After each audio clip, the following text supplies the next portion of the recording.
effortlessly, flawlessly gets into the superhero pose. And one of the best things that this figure does is its head articulation.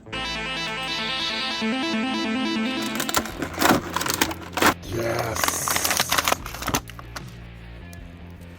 Oh, dude, that's cool. His tail is nice and bendy, unlike Doc Ock's tentacles. I'm really excited to take photos of him and have the tail be a feature point in it. Toy gods accept this humble sacrifice. I'm so grateful to have added the lizard to my collection, specifically for my Spidey retro display, which I just built, and now I'm gonna have to figure out how to fit this glorious action figure in there. Out of box, the lizard comes with 2 open, expressive hands. I appreciate how they're different. This hand is in a little bit more of a claw form, whereas this one you get jazz hands. Hello! The colors on this figure pop. White lab coat, black shirt, purple ripped pants, vibrant green lizard skin. White lab coat is not heavy, so it does not hinder his balance at all. Opens nicely in the back to make way for his tail, which does rotate 360 degrees and is completely bendable. I am not going to do much bending of it for the reviews. I'm going to keep it pretty stationary because I feel like this type of tail, once you bend it, it might kink a little. So I want to get it in a good final position for the Spidey retro display I just showed you. Pinless, ripped pants, kind of like the Hulk. I love the whole look of him, man. It is a simple figure, but the upgraded pinless elbows, pinless knees, as well as just the vibrant colors on him.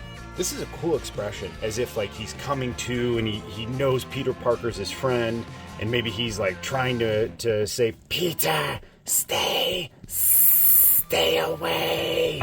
It's so well done, man. I love the white of its eye, which is in contrast to the secondary head scope, which I'll show you here in a second. So yeah, this would definitely be like the calmer lizard, the one where Dr. Connors is a little bit more in control and can somewhat rationalize his thoughts. I am so fond of the detail we're seeing here. That nice dark green wash runs through it, really shows the scales of the lizard. There's so much to love about the lizard, but I don't know what tops putting him in a superhero landing pose with his crazy lizard face. He looks cool from every angle with the lab coat flaring out.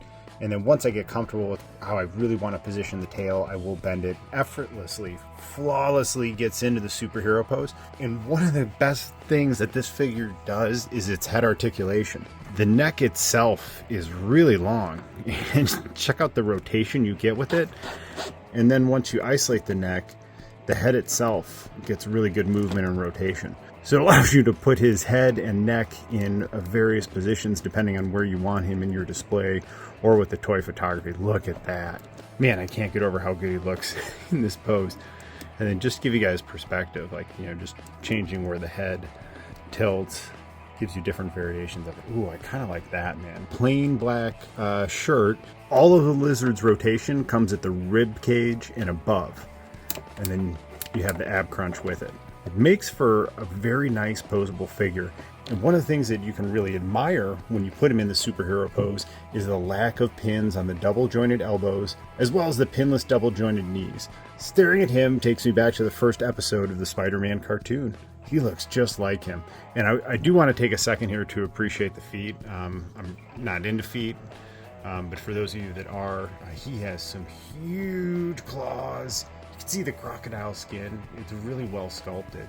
He does have a large flat foot, which makes him a very posable figure, and this tail is a great counterbalance as well.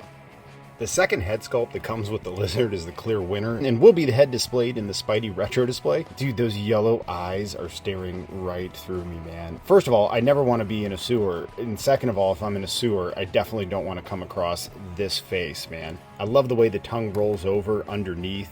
His mouth is open, you can see his teeth. The wash that runs through him accentuates the scales on the head.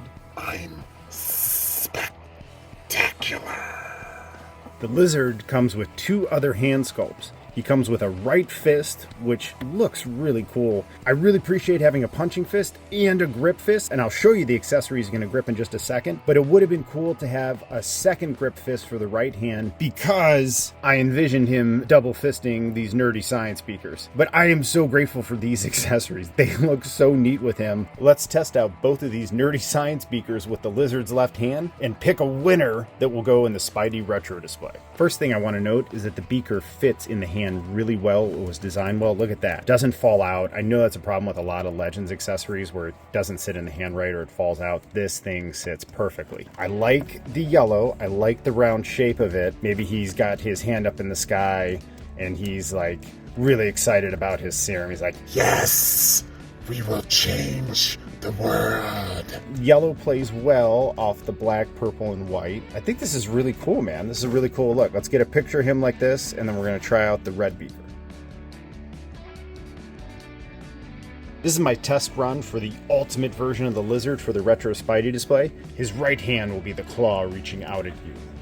In his left hand, he will hold the red Nerdy science beaker. I like this one over the yellow for two reasons. One, the red pops more against the white lab coat and black undershirt. And two, Spider-Man's suit is red, dude. You gotta have some product synergy there. There was never a doubt that the yellow-eyed lizard was going to go in the retro Spidey display, man. And now let's peel it all back and see what the combination looks like together. What do you guys think, man? Is that the winning combo? How do you guys have him set up in your display? The lizard rules. It's instantly a top 10 figure of 2022. You have 4 different hand options. You have 2 nerdy science beakers. You have 2 fantastic face sculpts. You are a fan of the retro Spider-Man cartoon from the 90s. Just like I am. I watched it as a teenager and I rewatched it again as an adult. This figure is an essential part of that collection. I'm so grateful that I was recently able to add Doc Ock and now the Lizard. Please honor the toy gods and subscribe to the Nerdery. Stay well, everyone.